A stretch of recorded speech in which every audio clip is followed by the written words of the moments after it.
If I ruled the world and everything in it, Messiah be living. And Jarvis punk ass when it existed. Wouldn't be a such thing as sickness, a kid's missing. I pay for every kid to hit college with no tuition. Good morning. Welcome to the Breakfast and Bud Morning Show. You feel what I mean? Now listen, this is going to be a very, very interesting show. And I say this because by now you guys have to have seen, the documentary The Wrecking on Netflix, executive produced by 50 Cent in regards to Sean Puffy Combs. Now I'm gonna be honest with you. I've seen a lot of documentaries about Diddy, a lot of them. You know what I mean? But this by far probably was the greatest one that I've ever seen. Being honest, besides listening to Gene Deal on YouTube, this is probably one of the best documentaries that I've ever seen. Now, I won't be a spoiler to a lot of people who haven't seen it, but we will be touching bases on certain things on here. And if you haven't seen it, as a matter of fact, if you haven't seen it, go ahead and get it off. Go ahead and get it off. Now we're gonna talk about a lot of things. I was looking because I wanted to give you guys very great highlights. When it came down to certain things, I wanted to be able to reflect. I'm only gonna be able to use certain clips though, because I don't want to get into any type of copyright issues or anything like that. However, you know what I'm saying? This was one of the greatest documentaries. Now, if you have not seen it, get off right now and go watch it. For real. So we're going to talk about a lot of the things in the beginning of the documentary, so I won't spoil a lot of the things. But it is certain shit that we will have to talk about. And I'm going to also let you guys call in, and I want to know what your favorite takeaway was from the documentary. Not only was the greatest takeaway, but I want to know what was the most shocking thing that you heard on the documentary. You know what I'm saying? That's what we're going to talk about. Now, a lot of people was thinking that 50 Cent was being petty. First of all, 50 Cent is the king of petty. So him doing this documentary to me was light work. Because one thing that we all know about 50 is that he's a businessman first. This is a great work of art. I think is like #1 in many different countries. You feel what I'm saying? He did exactly what he was supposed to do. Thank you so much, Peps Max, for the subby sub. You feel what I mean? So look, this is what we're gonna do. We're gonna get to talking about one of the greatest parts of not the greatest parts, but one of the most shocking things that I've heard on this documentary that I didn't hear prior. A lot of things on the documentary I did hear. I'm going to give you guys some homework to do for some great reads when it comes down to a lot of things surrounding Diddy. You have to read Mark Curry's Dancing with Wolves. I think it's Dancing with Wolves or Dancing with the Devil. He dancing with something. All you got to do is type in Mark Curry. I read the book. You know what I mean? It was an awesome read. And here's the thing. What I like to do is I like to connect different pieces. It's a lot of things that Mark Curry said, that Gene Deal said, that was just basically validated in this documentary. But I'm going to say, the biggest shock value for me, one of the biggest takeaways that I honestly got from here, I was very, very flabbergasted about the amount of weight that he was putting on his sons. You know what I mean? Tripped me out. It was a part, and this is his footage. So he can't say that anything was doctored or anything was like this or anything. A lot of people, let me answer this one question before I get into this too. A lot of people was trying to figure out how did 50 get his hands on the documentary, okay? Or not the documentary, but on a lot of the footage that Diddy was actually recording while he was in New York prior to his arrest. Let me explain to you how it's done. It's called breach of contract, okay? He actually had a videographer follow him around the city. To do a little bit of damage control. He wanted people to make it seem like, or he wanted to be able to portray that he was out and about with the people, because he know that the people are the ones that make up the jury, okay? And he knows that it's not going to be celebrity friends that's in that box. It's going to be people like you and me. So he tried to take it upon himself, and he wanted to come back to the same city and where that jury pile was going to come from. Okay, you know what I mean, or whatever. So what he did was he tried to, break the ice. But anyway, he had a videographer follow him around. You know what I mean? And the thing about it is he had the videographer around pretty much all day, every day. All right. So when the videographer went to go give him his bill, you know what I'm saying? The bill, like, hey, you owe me this. Diddy was like, no, it can't be that. But this nigga, like, it is definitely this, because this is what I've been doing. Blasey, blasey, blasey, this. He did not want to be able to pay the man. Once again, you know what I'm saying? We seen on this documentary countless amount of times where he did not want to pay people.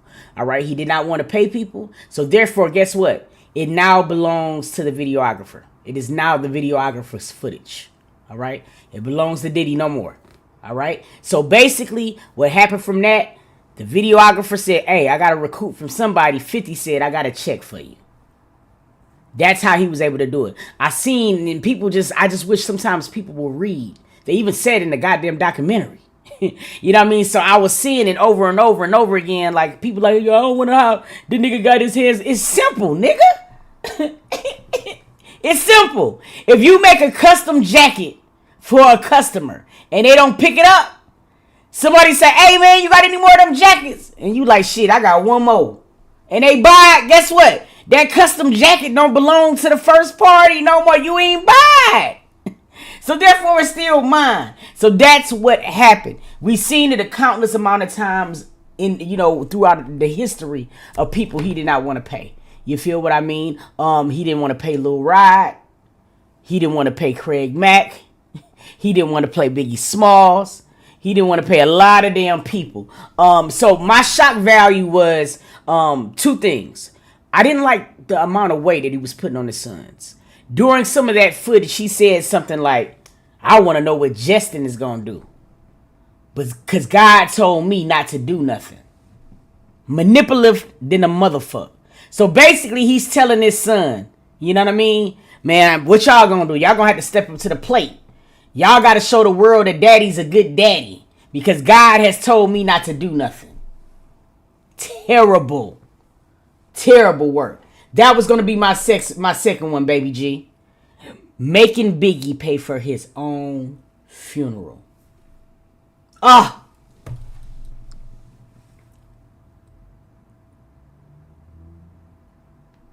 Terrible. I have never seen a man so comfortable with fucking people over the way that he did. And here's the sad thing. There is so many Diddies in this world, nigga. We are friends. One of y'all, some of us is friends with one of the motherfuckers right now. As we speak. That was a big fucking thing to me. Oh, I couldn't believe it. He said, we're going to give Biggie the biggest funeral that there is. But guess what? We're going to make him recoup the financial burden for it. So in all actuality, he paid for Biggie's funeral out of Biggie's own royalties after he died. Ah, terrible work. Terrible work. So today we're going to be talking about that documentary, and I want to know, you know what I'm saying, what was your biggest thing that disgusted you when you was watching this documentary. There's a lot of things that I realized that Diddy is.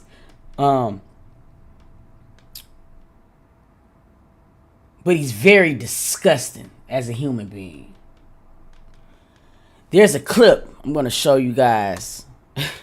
Give me 1 second.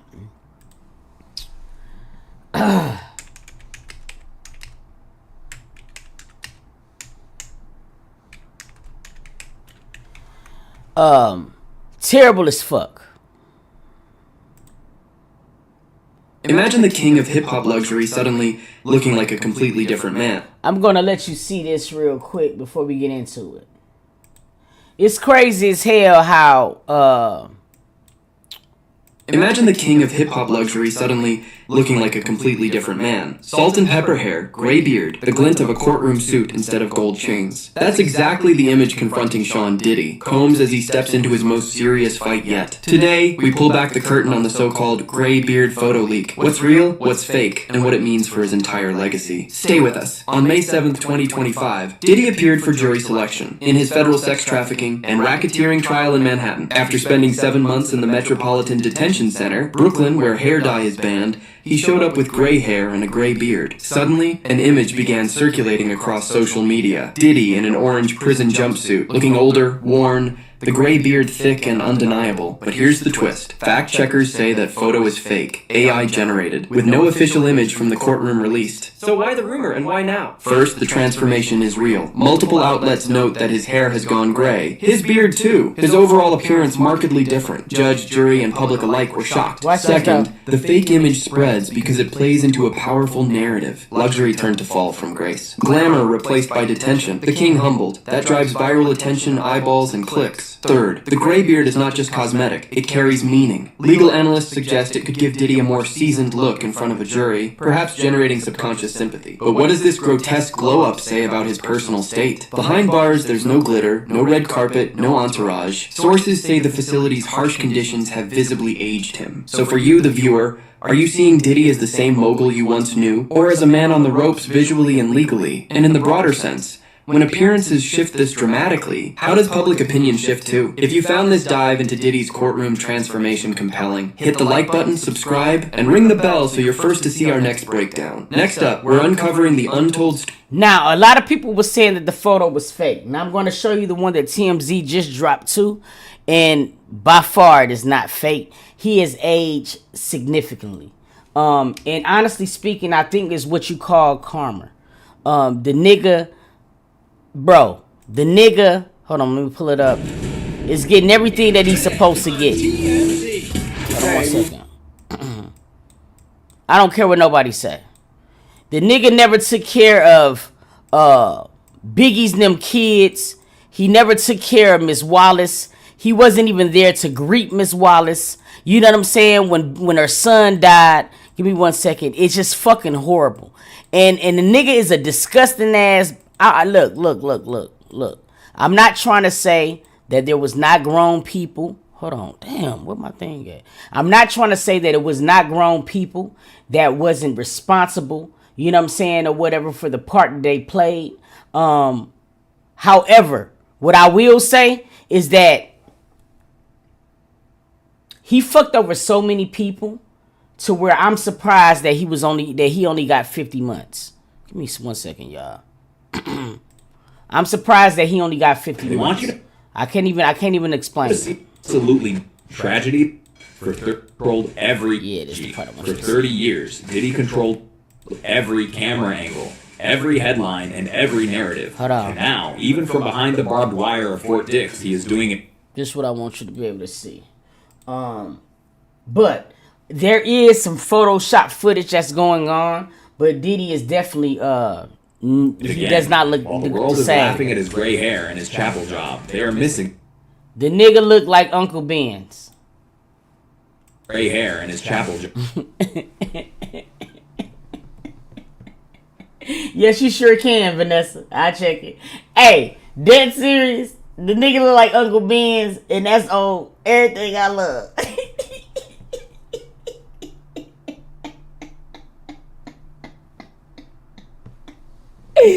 Hey, dead ass serious. That's all I can say, bro.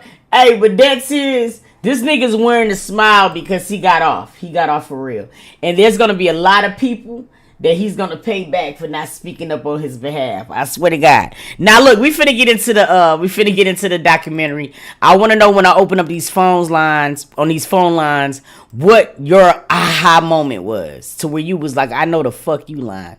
Now we kinda already talked about, you know what I'm saying, Biggie and the funeral and those type of things. I wanna know what else did you take away. So the number here is 678-235-4338. Call me up. I want to know, what was your craziest reckoning moment from this documentary. I got a lot of them. I'm going to see if you guys is going to point out some other ones that I have on that bitch. But there was a lot of moments where I'm like, I know you fucking lying. Now, 50 Cent had posted something on his Instagram. It was supposedly some flowers that was sent to him. Now, they look like funeral arrangement flowers, but he was trying to say that it was from Diddy, allegedly. I want to know how y'all feel about that. Also, call me and talk about that. What it do, family? What it do, Chim? Hey, family. what's going on with you this morning? I'm actually having a really good fine, thank God. Oh no, that's great. That's really good. Yeah, it's awesome. Hey, for real, you did sound like you just drunk some OJ and shit, and it's shining bright where you at. Guess what, too? What's up? I'm putting up the tree today. See there? That's what I'm. See what I mean? Now you made me just feel a lot better. Now look, did it surprise your husband? Do your husband know you doing it? Yeah, he knows. He talked about it last night. And so what is so it? He was geek. See. He was geek. Hey, see, you see how that little shit be working, man? The small, simple stuff. Now listen, send me, put a picture in Discord when you finish. I will. Hey, word. All right, so look. Okay, so Tell my biggest thing was this nut not paying the video dude, and he got caught talking to his lawyer. Man. Just stupid. Man. Talking to his lawyer just freely. You see it? You seen it? I was like, oh shit, boy. Hey, a lot of things that he did not get held accountable in trial came out in this documentary. Dead ass it. Yes. Woo-hoo. Yes. Yes, I couldn't believe it, and it was a couple of times where other people was like, "Hey man, you don't need to be recording this." I'm like, "Nah, nigga, Exactly. we seen in it." the background saying Yeah, you don't yeah. need to be recording that. And you know, and you know that he ain't paying because the lawyer is trying to tell him right now, look, get this nigga a package. You're going to have to put something together for this man because he, you know what I'm saying? No, it's too late. Now. It's too late. Shoot, 50 ain't got his hands on it. Yeah, man. And then the sad part is, you know, and I ain't even being funny, you know, it's one thing to not get paid. But then to get your poop box touched and you ain't even know it. You know what I mean? He said he woke up sore the next day. That I mean, you going first of all, you fucked me twice. You know what I'm saying? Out of my money and my butt. That ain't cool. And my butt. Cool at all. No, it ain't. Nope. Yeah, that was terrible. But yeah, I'm happy you putting up the tree. Thank you for calling in, Pooh. And yeah, that was a crazy moment for me too. Yep. That was crazy. All right, don't forget to put that picture in Discord. I'm gonna put it in there. I promise. All right, have a good day, boo. You too. Yeah, Love love you. you too. Shawty putting up her tree. She ain't put up her tree in mad long since her family died. So I'm so geeked for her about this. I am so excited. Awesome. What it do, family? What's up, Phil? What's up, boo? How you doing? It's Crystal from Tennessee. What's up, Crystal from Tennessee? What's up? Did you see that crazy ass documentary? I absolutely did. Okay. The day it came out. I didn't even know it was coming out, which is weird. But yeah, I saw it. And I think the biggest thing for me, maybe because that was like my era, was making a band. Yes. Was how he did. I was shocked about our days. Yes. Accusations. Yo. Her accusations. She said somebody said It was somebody else who had an affidavit who said they seen. Can you imagine not remembering being done like that? Remembering. I can't remember. I really believe it's a lot of things that she do remember, and for some reason, they all still protect him. Yo, you seen it? That he is still getting them. They all protect him. It's like they wanna tell it, but they can't. I don't know if he has some type of. Well, I thought they all broke their NDAs and everything against him, but it's still like this fear they have of him. Like they just tell enough where people can kind of pick and choose, you know, what I'm saying, versus just tell the truth about what he did, you know, to you. But I'm glad that she did tell that part about, you know, what somebody. But now it's kind of like, okay, well, it's not you saying it. You saying that somebody else said it. You know what I'm saying? Yeah. So it don't make it look as bad, I guess, or whatever. But they don't owe him shit. No, they don't, and it's for a fact. It's definitely somebody who had a certified affidavit who witnessed that. And the sad part is, if that happened to her, I can only imagine how many other countless women it happened to who have no recollection. Or men who has no recollection of that being done to them, and that is crazy to me because I mean, he did the Love album. He kind of hitting me some stuff. Like, you know what I'm saying, man. He did a lot to me. You know, and I'm like, what do you do, shit? Because nobody will say. But I can understand a man not saying it quicker than a woman. Because it's shameful. Yeah. Or, you know, as a man. It is. Yeah, Diddy a fucked up person. So Yeah, but the documentary was good, girl. But again, happy holidays, all right? All right, you too, boo. All right. Man, all right, we're talking The Reckoning and the documentary. What was your aha moment? What it do, family? Hey, Too. Hey, boo. Hey, I was calling. The moment for me is during the trial, I watched Tisa Tales. How she would come outside on the break to talk about what was going on. Yes. And to see him talk to his lawyers, and then to actually see the way the people came out and made false narratives about what was going on in the courtroom, and the way they tried to get people kicked out of the courtroom because she was telling the truth. Yep. That was unbelievable. Yeah.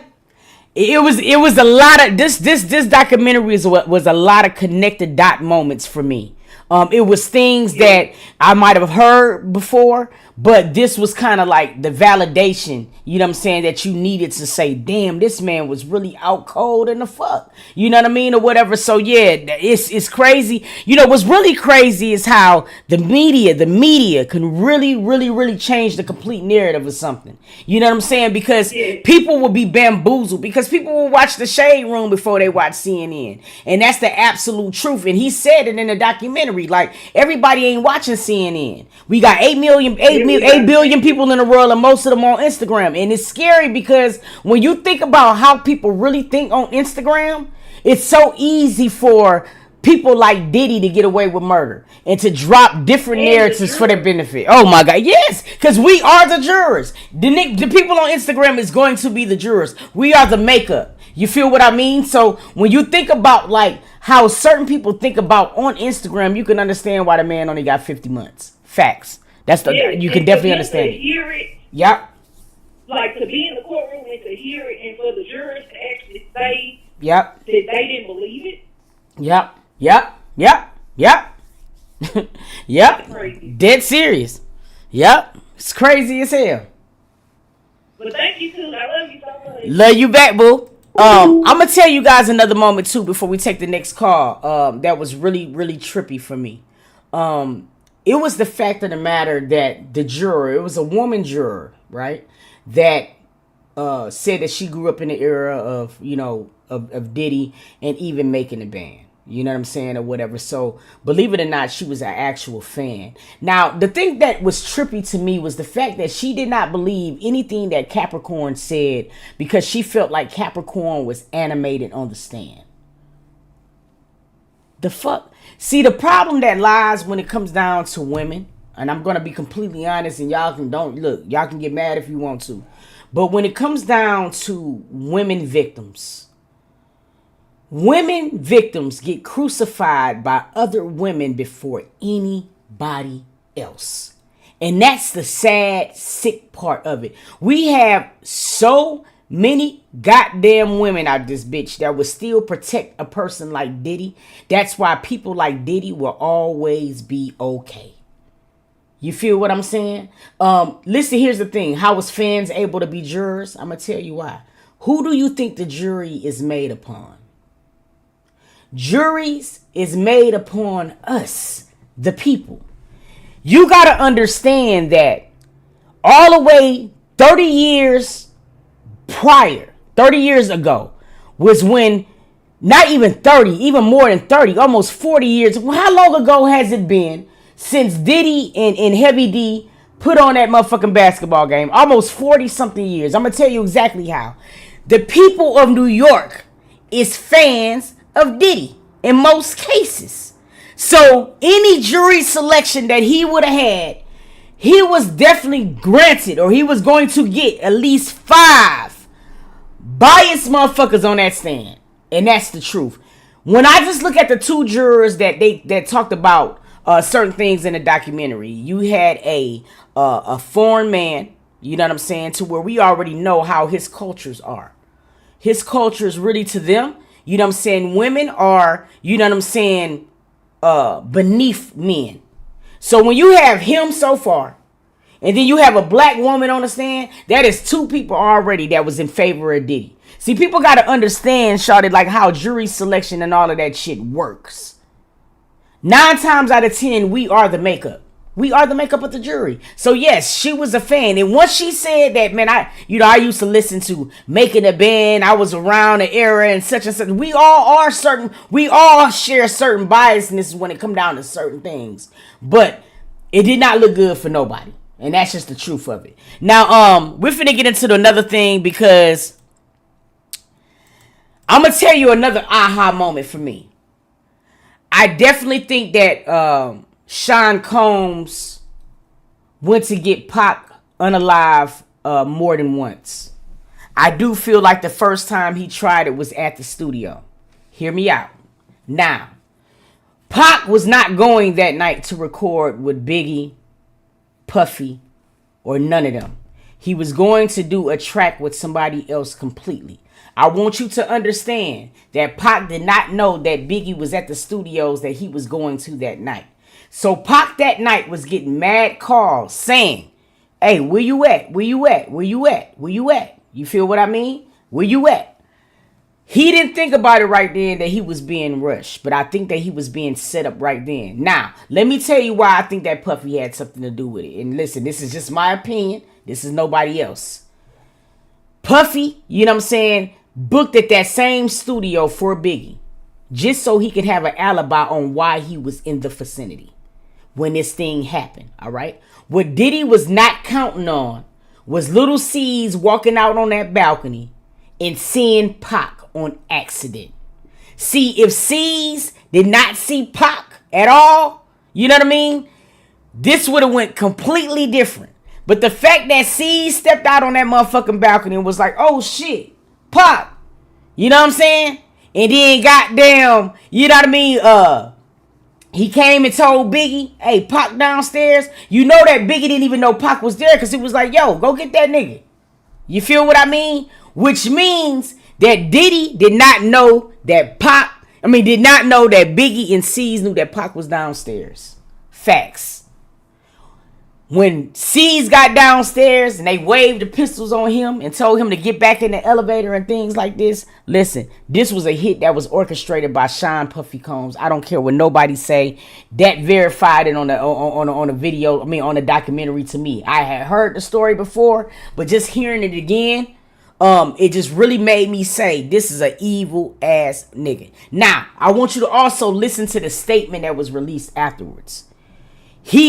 Diddy himself said, Biggie nor myself had anything to do with Puffy being shot. Listen, fool. Yes, you did. Like dead ass fucking serious. Yes, you can. You can definitely message me on Messenger and I will answer your question, Vanessa. Yeah, so that was another aha moment for me.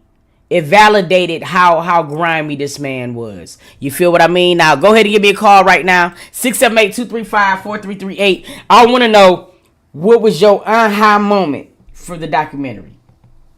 Dead ass serious. The truth was just laid out.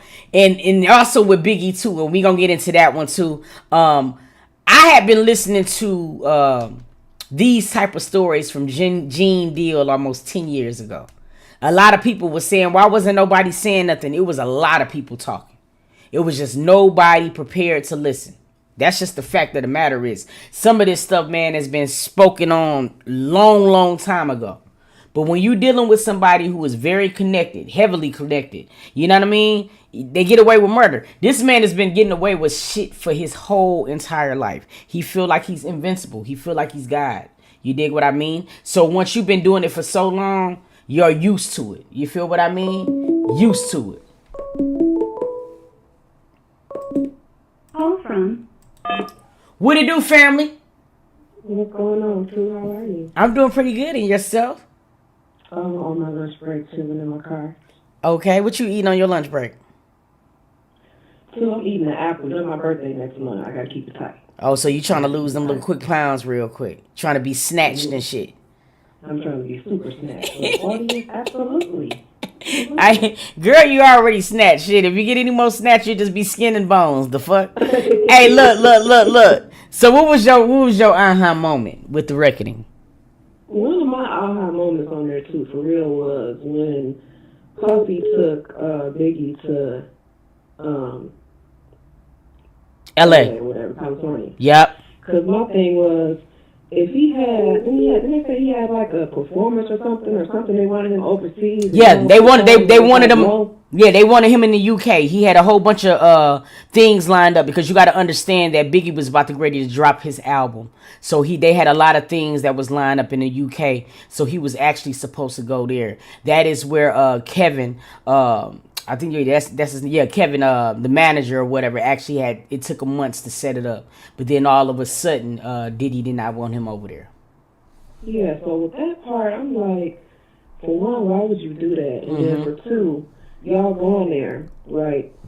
The no-fly zone at this moment. They don't want y'all asses there. You take one of your biggest stars at the moment there anyway. Then y'all go party.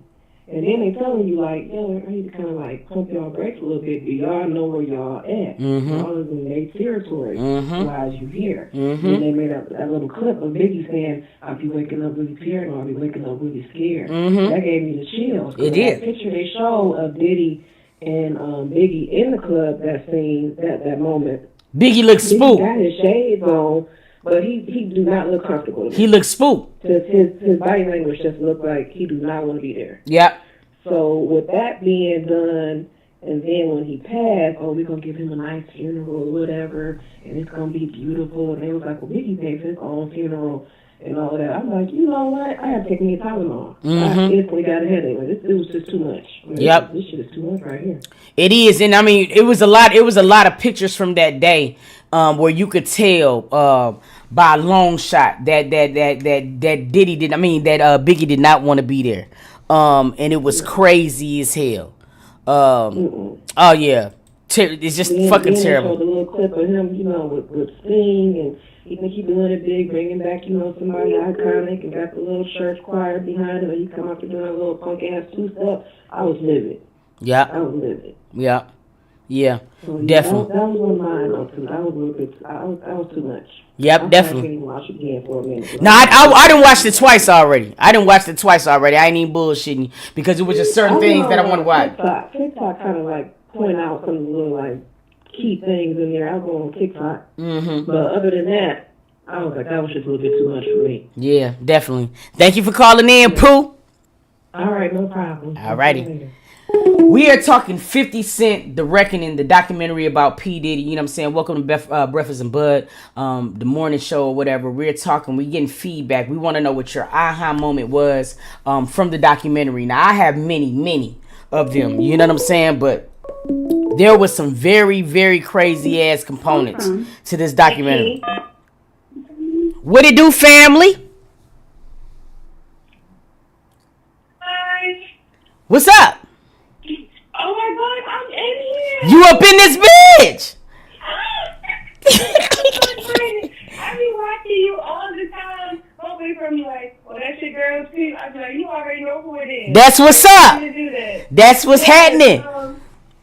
My aha moment was I didn't know that his rise of fame. So I want to say that I'm 29, so this happened before I was born. Yeah. But I didn't know that his rise of fame was all those people had died. Yes. When he had that the basketball game. Yes. I did not know that. Yep. Like, oh my goodness, it was that.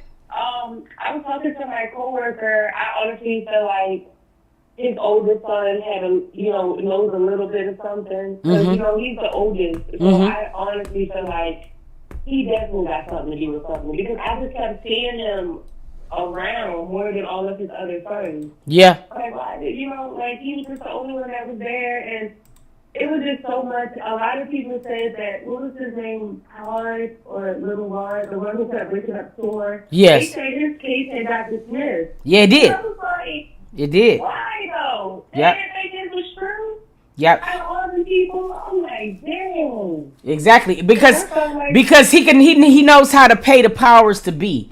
And see, a lot of people don't understand that money is law. Money is money. Sometimes you will get away with a lot of things or whatever. And yeah, his case got dismissed along with a lot of other people's too. A lot of people case got dismissed when it come down to some of the shit. Yep.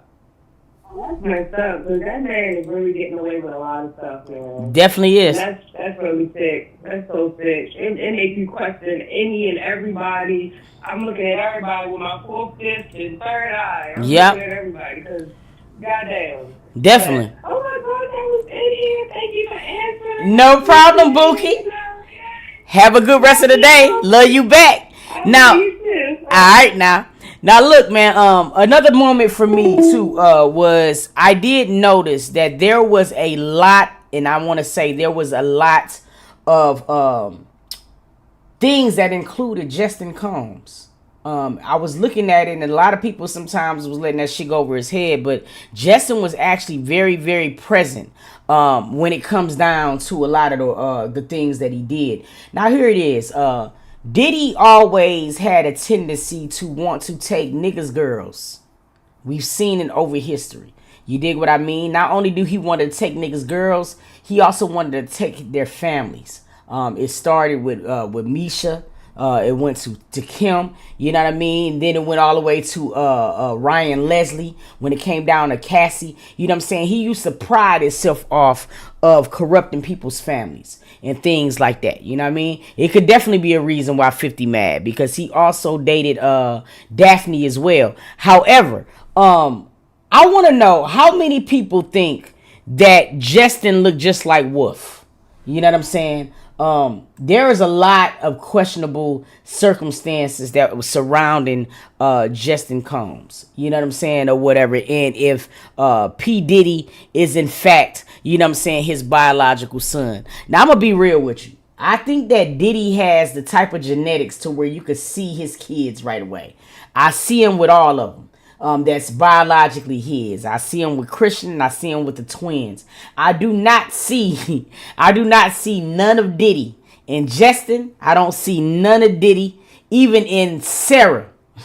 I don't see none of Diddy in the other one, Albie Short son, in Quincy. So I want to know. Now, a lot of people say that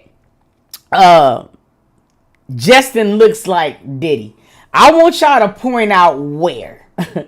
Because that's what I was talking to say. Chance. I said Sarah. Chance either. And I want to know. Now listen, I want you guys to know that Wolf and Diddy was very, very cool. Now granted, Diddy got into some shit. Wolf got into some shit that included BMF. However, when you read the book by Mark Curry, Dances with Wolves, it might change the way you think when it comes down to Justin and Wolf. I'm not even going to lie to you. You feel what I'm saying? This boy has a lot of features as this man. It wouldn't surprise me at all if Justin is not Diddy's biological son. I don't really see it. You feel what I mean? Quincy, he looks just like a little muskrat, like his daddy. You know what I'm saying? Or whatever. Not Quincy, Christian look just like his damn daddy. You feel what I mean? Them twins look just like they mouths. They all got the mouths.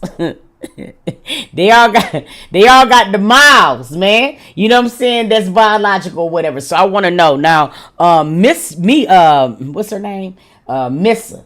Misa, whatever the fuck her name is. She was really, see, she got ties with Suge as well. And I wouldn't be surprised. See, Diddy used to be very calculated with things that he did. You know what I'm saying? Or whatever. And I just don't trust a lot of shit when it comes down to her. You feel me? I really would like to hear a lot of shit from other people. Some of the people that I would love to hear from would be Farnsworth. I would want to hear from Mace. I would want to hear from Mario Winans. I would want to hear from Mary J. I want to hear from people who is not talking. Faith, Little Kim. You know what I'm saying? There's just a lot of people that I want to hear from that is not talking. And I wonder why they're silent. And I'm going to tell you why they're silent. It's because it's not like they don't want to speak up. They're anticipating the moment of when Diddy was going to get out. Now, that was the reason why a lot of people did not talk. They was kind of trying to wait to see how many years that this man was going to get. Being the fact that he only got 50 months is the reason why half of the industry kept quiet.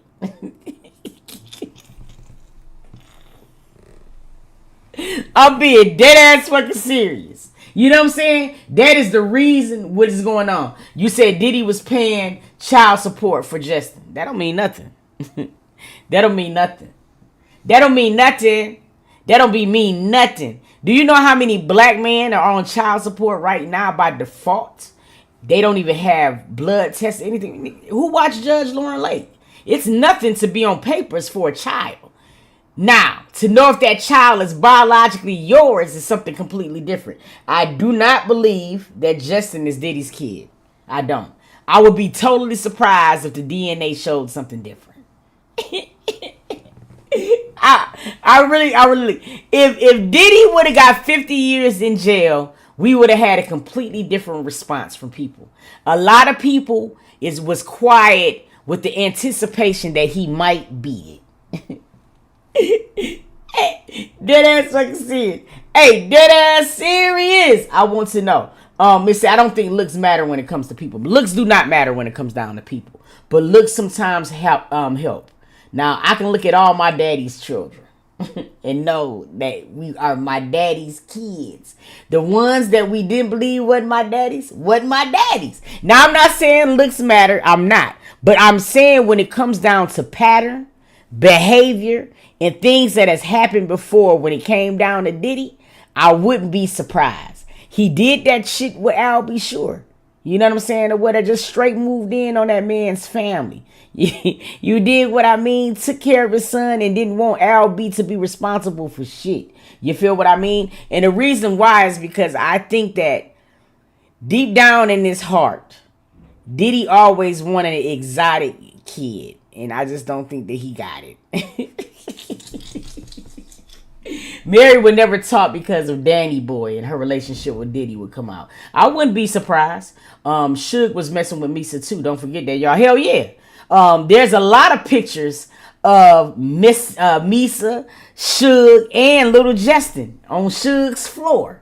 You feel me? You could tell because it would be some similarity. See, that's what I'm saying, Shawty. It's just no similarity. I don't even see a similarity with Chance. I don't even think that Chance is his. I swear to God.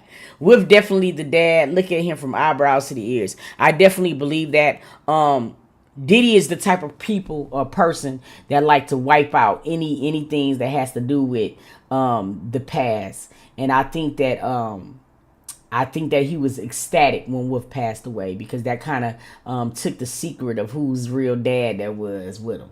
I'm almost willing to bet if you gave Justin and Diddy a DNA test, it would not match.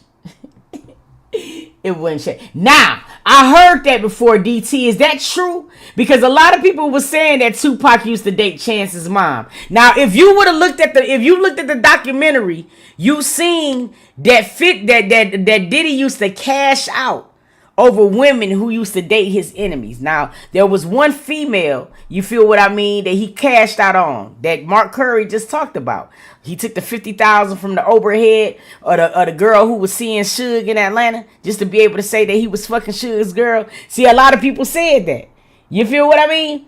Now, I heard about that, but I didn't know how true it was. So Pac was really sleeping with Sarah's mom? I'm going to have to dig into that. Because if that's the case, then nigga, I know I'm right. Now, hit me up on the phone, 678-235-4338. We are just talking The Reckoning right now. We're talking the documentary that 50 Cent executive produced. It's a great ass documentary. If you have not seen it, I please beg of you to go watch it. This was a very, very good thing. Oh shit. So that's the key. That's what ties them together. That was a Pac girl first. Oh shit. Now it was making sense to me. Okay. Jennifer Lopez is another one that's quiet as hell. She went right back Spanish after Diddy. You know what I'm saying? Before Diddy was bitty like a motherfucker. She got with Diddy, nigga. She was J-Lo from the block. She got into that shooting and went right back Spanish. She wasn't fucking with that folk. Hey, listen. I want to know. Mark Curry dancing with the devil. Listen, it was so good. And that is going to dot a lot of eyes. Now, I'm going to tell you something that was also very disturbing to me. 10 years ago, and I'm not talking about this shit from 4 years ago with Vlad and things like this. Gene Deal has a documentary that dropped not a documentary, but a YouTube video where he dropped it at least 8 to 10 years ago when he was talking about the night that Biggie died. Now, I don't know where in the fuck Curtis got this footage from the night that Biggie died on Netflix, but it basically coincides everything that Gene Deal said in his documentary 8 years ago. And it's a sad thing. Gene Deal had got calls way before they left to go to Cali about them not going to Cali. Now, you got to keep in mind, Pac had just died 6 months sooner.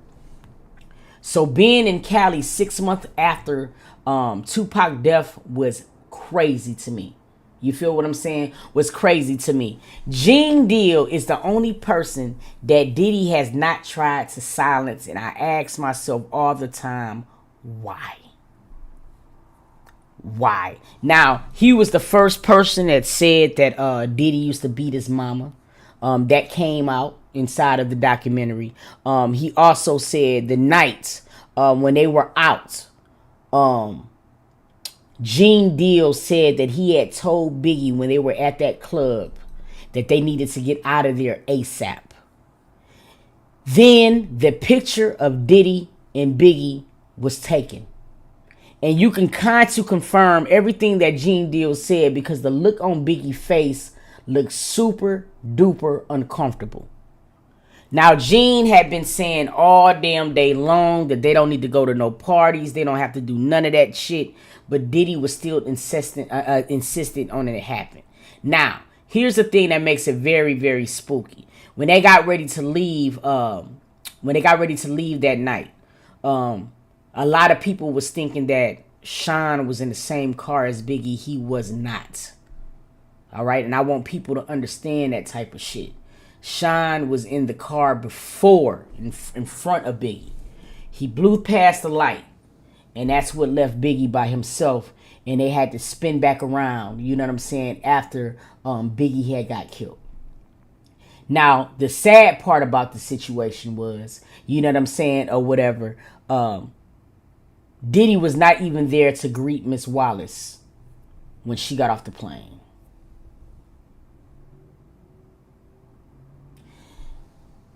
The next aha moment for me, the cover of Rolling Stones. Your mans had just died. His album had just dropped. He deserved to have that cover. He died for it. For you to have them to pull the cover, to put you on it instead, and then make it a point to make it seem like this was your best friend, and that you were doing the tour because Biggie wanted to do the tour, told me everything that I needed to know.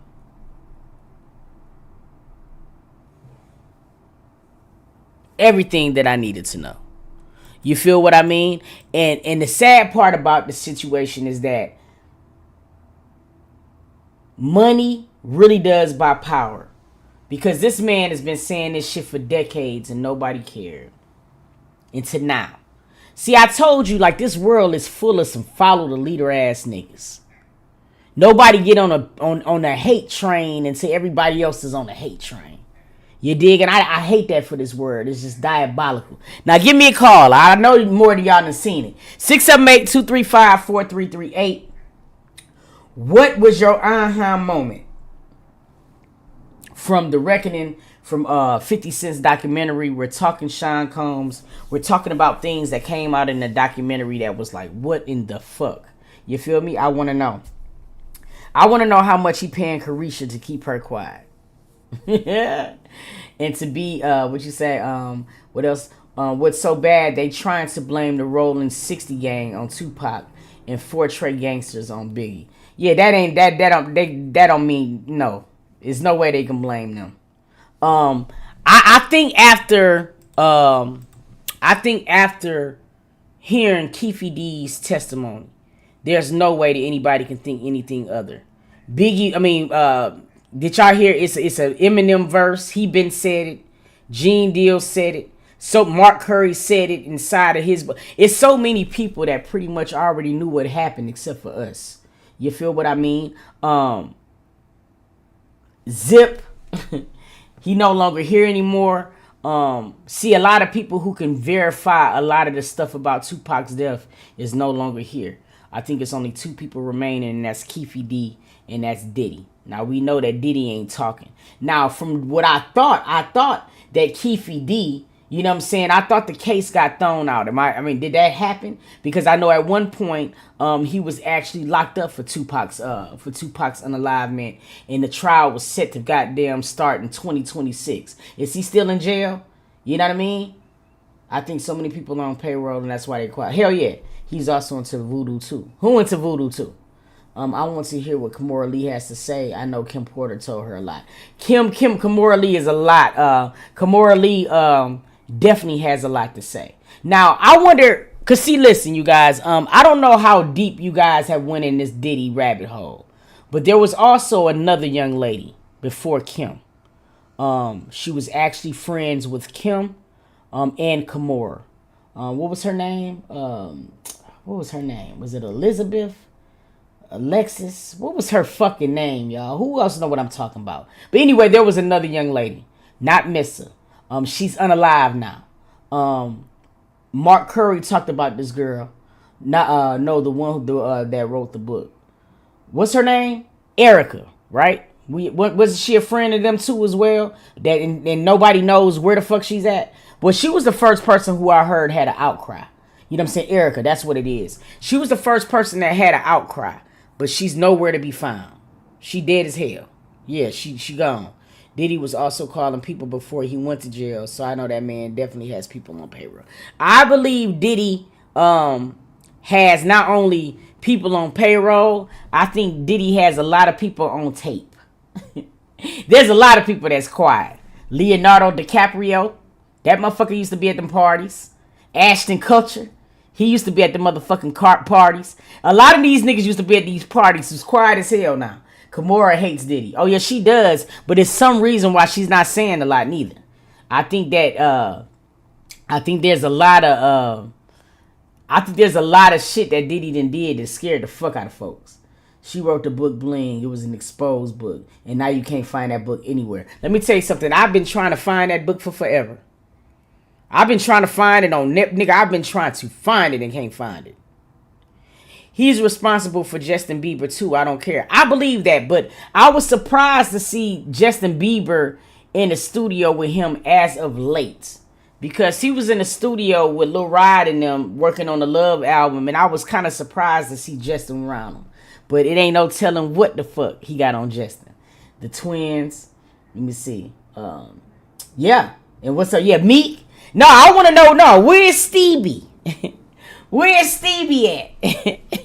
Because Stevie was a ride or die for Diddy in the beginning. Where the fuck is he at? Oh, Usher ain't talking. But one night here on Twitch, we watched the interview. I showed people an interview that a lot of people missed with Usher and Oprah.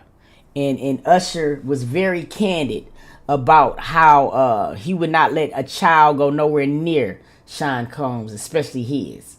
That says something. Farnsworth, I definitely wanted to hear from. But Gene Deal did speak on Farnsworth and said the reason why Farnsworth is not around anymore is because he was caught stealing from Diddy. There's a video where they were saying the feds went to Ben Affleck and told him Jennifer was on them tapes. I wouldn't be surprised if Jennifer was on them tapes. I wouldn't be surprised if Jennifer was being on them tapes. Oh, I can only imagine it. Keefe D said Foxy Brown was in the car with Zip when he gave him the gun. I don't know about that, but I wouldn't put it past it. Plus, Justin Friend, that they pop out in the bathroom, disappeared, and the police arrested 3 people for it, and SD was robbed outside. Yeah, you know, that was another thing, too, because they don't know where that man was. That little ride that took the footage of, they don't know where that man went to. I don't think Bentley would talk. No, he won't talk. Gene been saying stuff for years to what he could attest. Hell yeah, he could. Gene Deal been spilling all of this shit. I think that's why Ben and her separated again, because he wanted her to testify against him or something. I'm sure she had a lot of trauma. Come on, she never looked back. No, she didn't. She never looked back. No, why? No, he ain't do Justin. The others got him. Yeah, he definitely got dirt on anybody. Yeah, because even Little Rod said that there was cameras everywhere, and I'm pretty sure that he was recording a lot of people fucking at them freak offs, a lot of pastors too. You know what I mean? Not just the alleged TD Jakes, but I think there was a lot of people there who was scared. Kalina got on my goddamn nerves. She been got on my nerves though. From Dirty Money, I believe there's a lot of things that she know, but at the end of the day, she's still trying to be loyal to a nigga who was never loyal to her. You feel what I mean? Here you are on the middle of a documentary saying that you're upset that he couldn't even loan you $5,000 for him to help you get your children.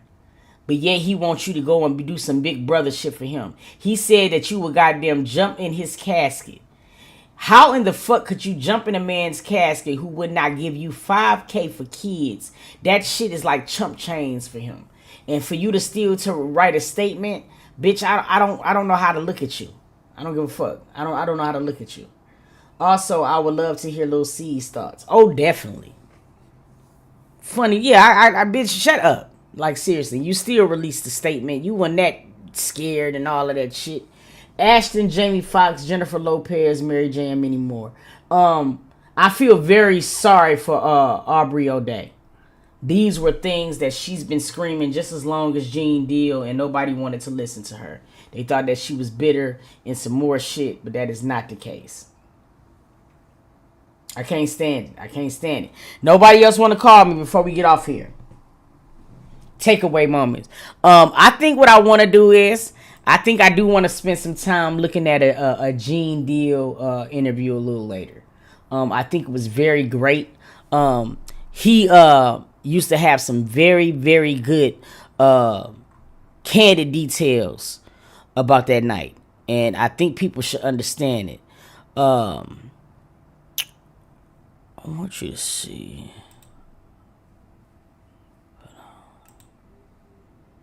Live from Bedford-Stuyvesant, the livest one, representing BK to the fullest. The notorious B.I.G. The only Christopher we acknowledge is Wallace. Raw deal.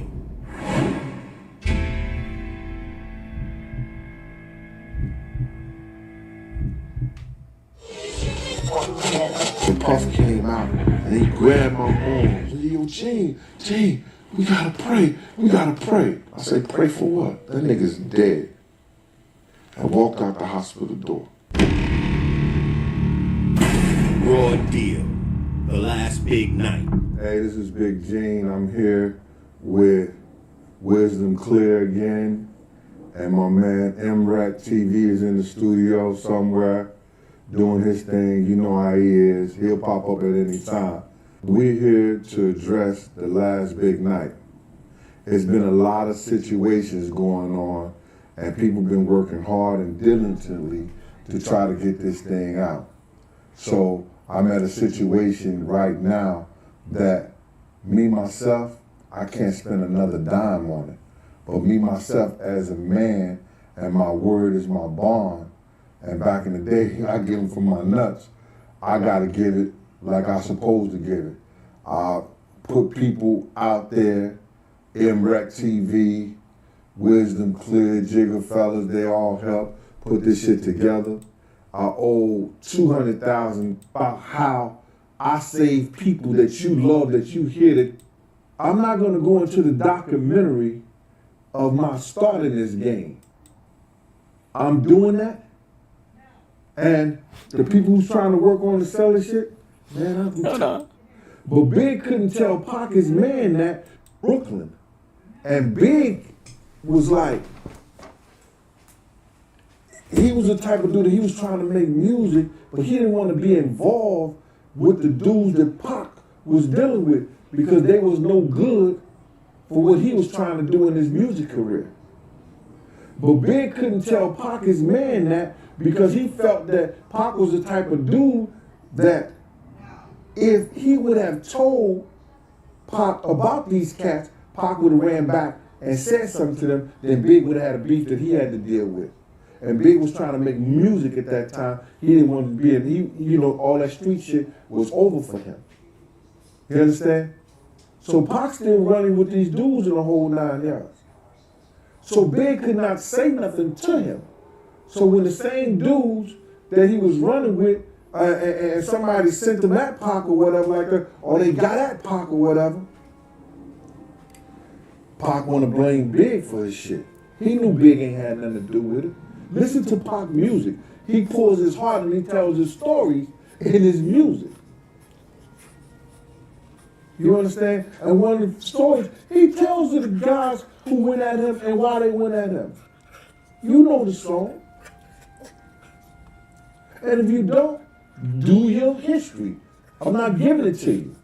Look at his shit. He'll tell you who shot him, why he was shot. He said key things and everything. So now, Big and him got a little problem and everything like that. But the problem started with Puff and Suge. One day we were somewhere, I think we were downtown, and Wolf brought this magazine to Puff. And it had his baby mama and his child in there with Suge. And the caption on the magazine said, "What the East Coast won't take care of, the West Coast will." What the East Coast won't take care of, and the West Coast will. And it was Suge Knight with Misa, Puffy baby mama, and she had Justin in her arm. This shit pissed Puff off like crazy. This motherfucker almost popped a vein in his neck. He called Misa and she was everything but a child of God. So Puff was livid. He was going crazy behind that shit. So it was never no talking to Suge and Pac them about stopping all this bullshit, because when they had guys that could have stopped it and they had meetings about it to come together, he was never going to come to the meeting no way. He never was going to be a part of it because he felt like he had to owe somebody something for stopping it. The cats who could have stopped the bullshit and had them do their thing and we do our thing, he felt like he was going to owe them something. So I guess it was better for them to lose their lives than them to be out there. So this whole Cali trip comes up. And me, I ain't turning down nothing but my college most of the time. So when they was talking about we was going out to Cali and everything, and what they was going to do, I didn't have a problem with it. I knew I was going to come back home. I took an overlong time. I'd rather be, judged by 12 than carried by 6. I know enough to beat the ambush. I know all these rules and regulations that you're supposed to follow. And then I was told we wasn't going nowhere. We was going to chill at the hotel. We was going to chill at the studio, and that was it. So I didn't have a problem doing that. Go to Soul Train, you understand? Chill at the hotel, go to the studio. That was told to me. But it was far different when we got out there. Trust and believe. So I called Anthony Wolf Jones because I had our itinerary for us to fly out to Cali. And I said to Wolf, I said, yo, Wolf, what time you gonna get to the airport? And Wolf said to me, airport? He said, I ain't going. I was like, what do you mean you ain't going? I got the itinerary, I got your ticket right here. They gave me your ticket. You know, he said, I ain't going, G. He said, I asked Puff to give me 2 tour buses so I could take me and all my fellas, and this is all the guys he had I guess, Co-op City, Edenmore Projects, the Valley dudes, because Wolf was heavy in the Valley. You understand? He had those dudes who was ready to get busy no matter what. They was his family. They was his friends. And, you know, they used to always come to the party, you know. I don't care what none of y'all folks saying. I don't see Justin looking like the granddaddy. I don't see Justin looking like Puffy Daddy at all. I swear to God, because even Puffy Daddy had that mouth on him that I can't put into words. You feel what I'm saying? When I'm looking at these pictures of Wolf, especially that picture right there, nigga, I don't see nothing but Justin. I'm going to be honest with you, Shawty. I don't see nothing but Justin. They was his friends. And, you know, they used to always come to the party, you know, dressed in their minks, their gators. The trout mouth. And they used to follow Wolf. That was their boy like that. You understand? So now, Wolf says, I ain't going, G. He said, I can't tell you how to make your money. But I'm not going. Because if he's not going out there right, I'm not going out there at all. I said, all right, dude, you know what I'm saying? Well, I'm going to roll with them. And that's where we at.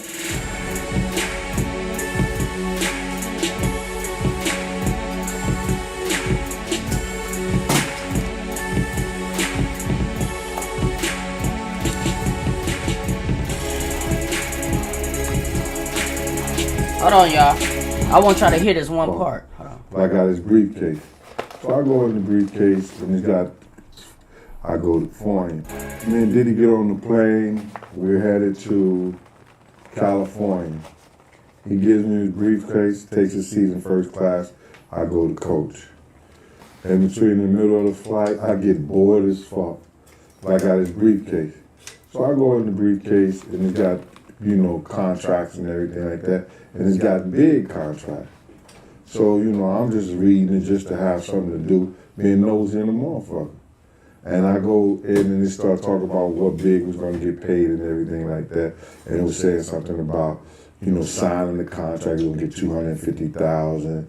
And then if the contract go gold or platinum, or it had different increments in which he was going to get another $250,000. Just this money he was going to get from how well the album does. You know, and they had shit about him being a sophomore album and that it was, you know, and it usually talking about how they don't usually go well, but if his go well, what he would get.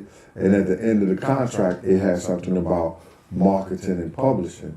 And it had reference to the fact that he was going to get that back, or they were going to discuss him getting that back, you know, or the part in which Puff owed.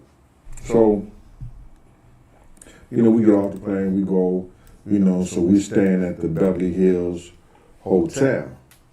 And Bignum is at the Four Seasons. So now, Big is there with his crew and everything like that. And, you know, we supposed to be going to the studio, do a little studio time and things like that.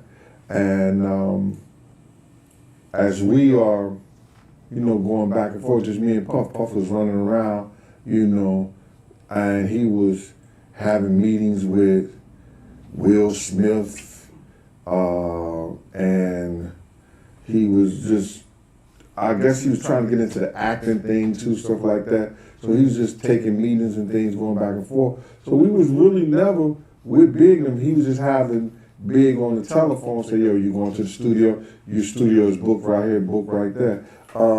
And we were just going everywhere. Just like, I mean, like we was running around Cali like this kid ain't have a care in the world. You know what I'm saying? It was this one incident in which we were in the limousine and we were going down Melrose and we see Dr. Dre and a friend of his just sitting out at the cafeteria eating. And Puff seen him, he stopped. And he stopped the limousine and everything. So he was gonna go and talk to Dre and them. And we was about, Dre was way across the street and we was getting out the limousine. And this little, I guess he was Chicano, Mexican, or something like that. He was surprised to see Puff, and he went up to him. He said, "Yo, Puff Daddy, Puff Daddy," and Puff was like, "Yeah," and the dude was like, "Fuck you, Tupac," and took off running. This nigga Puff ran down the block at the old boy. And I'm like, wow. So I'm chasing this motherfucker. I'm chasing him, chase this guy. And this is a little kid and everything like that. And I was like, yo, man, we got like a block and a half away. I said, bro, what the fuck is wrong with you? What was you chasing this kid for? He said, I don't even know. He said, I don't even know, G. I was bugging the fuck out. I said, yeah, you was. So we went across the street, got back up there, went across the street and talked to Dr. Dre and them. You know what I'm saying? We left. Dre told you need anything, let them know, whatever like that. So whoop-de-whoop. They shot the Willy Bobo. We got back in the car and we left. So now, this whole time, you know, he on the phone, you know, still with Big. Yo, you going to the studio? You know, don't waste my studio time. Because Big was out there, you know, to do the Soul Train shit. And he was out there to do his video. He was shooting Hypnotize. So now, you know, the next day come up, we're on, I think First Street, and they shooting this garage scene. When we first came in, they were shooting this garage scene. So Big and his crew was around, and at the time, you know, this was around 90, 96, whatever like that, and I was smoking Newport cigarettes. And it was 97 at the time, right? And I was smoking Newport cigarettes, and I had the box joints. And in Cali, they only had they could only find the ones that was made off the soft pack, but they taste different. So when I broke out with the box joints, everybody wanted the cigarette. So being who I was, like, yo, fuck it, I ain't giving y'all nothing. And the Big was like, yo, G, give me a cigarette, man. I said, man, I ain't giving you nothing, bro. And just took a hit off the cigarette and then just looking laughing at these niggas. And then now, you know, Puff don't like cigarette smoke. When you see me smoking, yo, G, you smoking? Nah, I ain't smoking, put it out. But Big can smoke. You know what I'm saying? With no problem for Big and smoke. I said, yeah, all right. So then D-Rock was like, yo, you ain't giving my man no cigarette? I said, no, I ain't giving him nothing. Yo, Big like, yo, G, give me a cigarette, man. I said, all right, so tell me who's chasing you. He said, because y'all doing all these chase scenes around here. Who the fuck chasing you? And the nigga just came off the top of his head and said, yo, them face lawyers, they looking for some child support. And then all the niggas, all their crew started laughing and shit like that. And I was like, yeah, all right. Gave the nigga a cigarette. So now, we go down to the street level. And they doing it with the motorcycles and everything like that. We come out the garage, because they finished shooting that garage scene where, you know, Puff and Big, and then they say, oh shit. So then we go to the street, and we shoot the street level.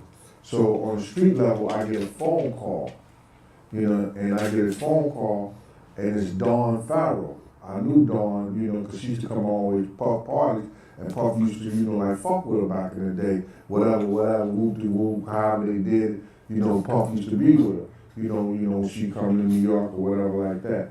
So we was shooting the street scene, and then I noticed no motherfucking security. I'm like, you got the camera people and everything like that. You had me, Paul, and like 2 other guys, and we shooting a major video in Cali. So I called Kirk Burroughs. At this time, Kirk Burroughs was the president of Bad Boy. You understand? Well, Puff was the CEO, Kirk Burroughs was the president.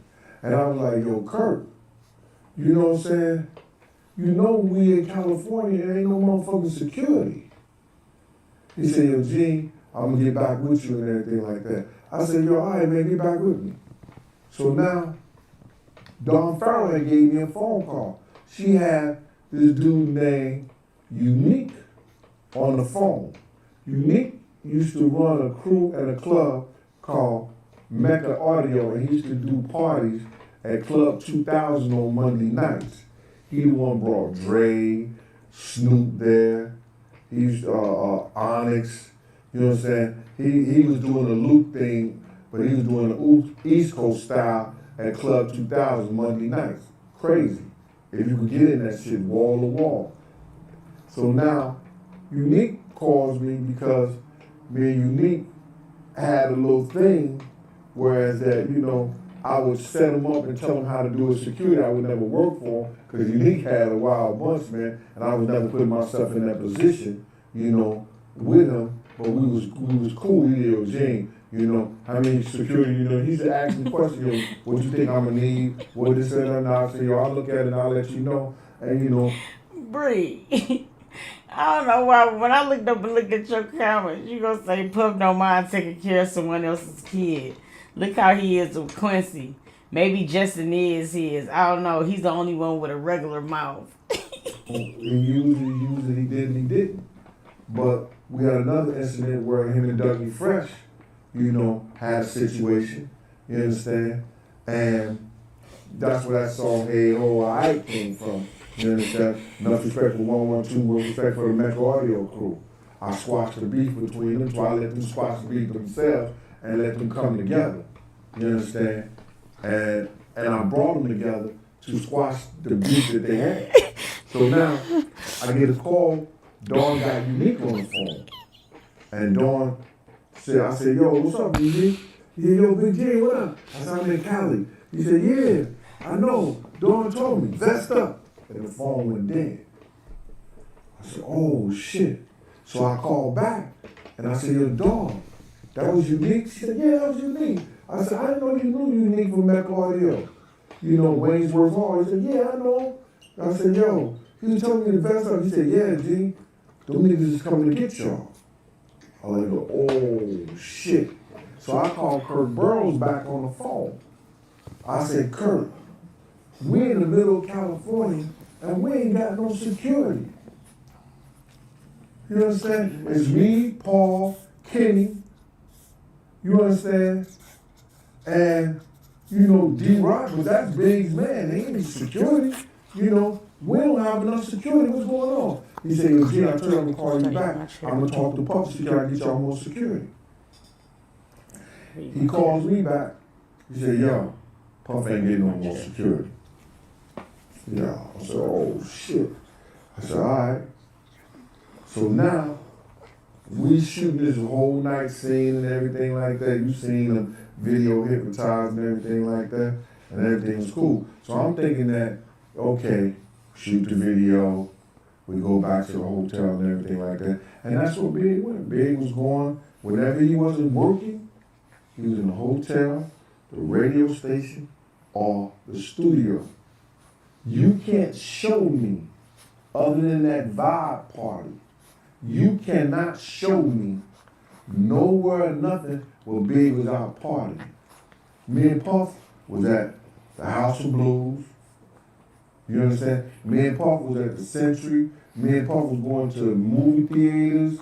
You understand? We was doing it all. We was going everywhere that he wanted to go. Like I told you before, I thought the kid had a death wish. You understand? We were doing a lot of things that we shouldn't have. But Big was never at not one party we went to. Not one party Big was at. So now, Puff is doing his thing. He's with Sally Richardson at the time. You know, so we going to the movies, we going to dinners, little lounges and everything like that. They shooting, they still shoot Hypnotized video, and we're about to do the scenes where Big is in the white suit, and it's the mermaids and the fish and all this shit going on. So this particular day, Puff leaves me with Big. We're in the Winnebago. D-Rock goes with Puff. Now, Puff never left me with Big ever. You know what I'm saying? And Big Crew is usually around and something like that. But this particular day, it was just Big and me. And we in the Winnebago.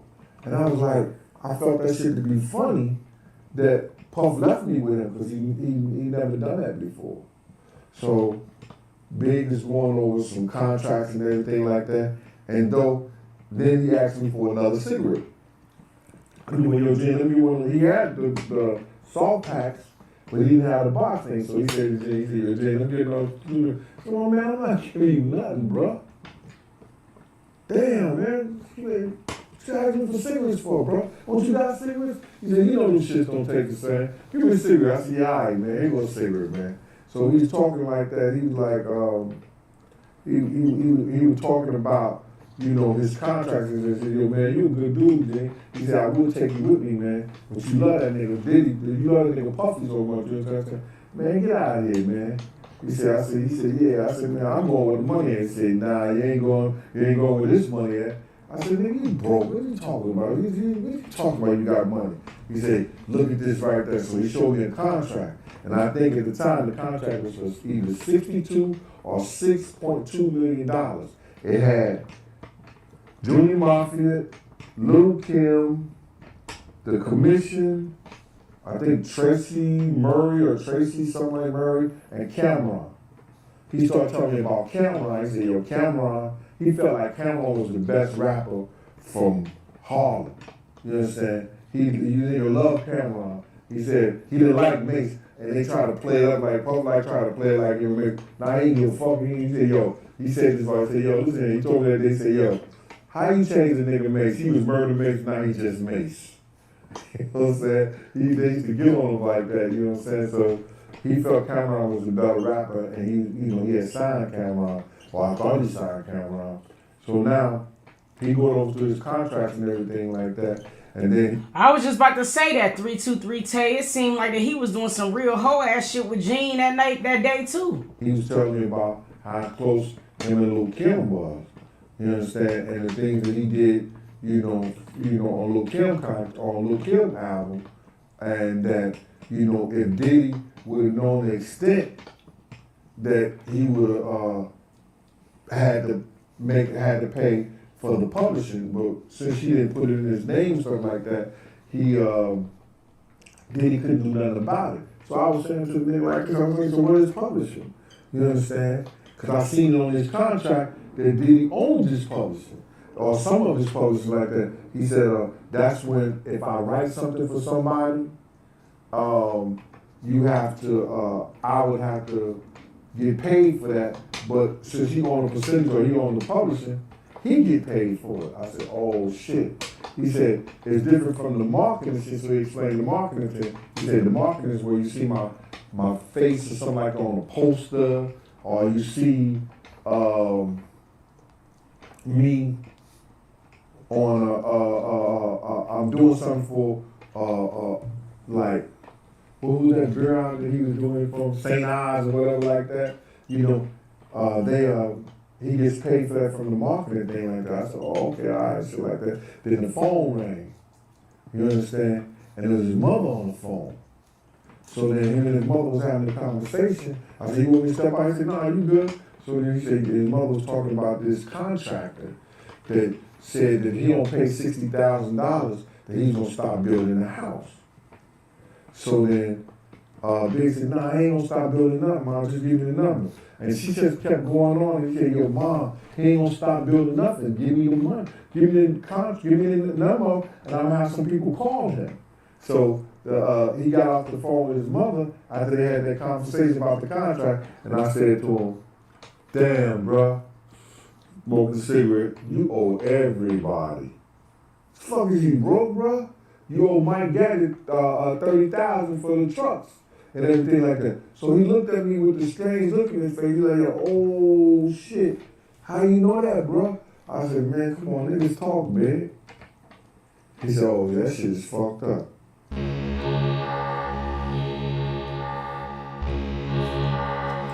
Yo, this shit gets so good, bro. Like, I really need for y'all to watch this. This is really, it was some things that I had forgot about this, but I got it on my watch later. And I definitely want to get into the rest of this, into the rest of this Gene Deal shit. We was up just talking about The Reckoning, and that's the 50 Cent documentary that's in regards to Sean Combs. If you guys have not seen it, please watch it. I couldn't really tap into too much stuff because I know a lot of you guys hadn't watched the documentary yet, and I didn't want to be a spoiler alert. But if you come to Twitch a little bit later, we're going to watch the rest of this. And there was also, too, a Jaguar Wright interview that I thought was actually interesting and shit, too. I want to know, though, you know what I'm saying, or whatever, do you believe, and just drop it down in the comments now, I just want to kind of see it right this second. Do you guys believe that Sean Combs had a hand into Pac's and Biggie's unalivement? I want to know about it right now. Drop it down in the comments. You know what I'm saying, or whatever. No, this is really good. This is really, really good. I'm going to have to switch straight over to Twitch, though. Seriously, because I know YouTube be tripping when it come down to certain content and stuff like that. 100%. Yes, I do too.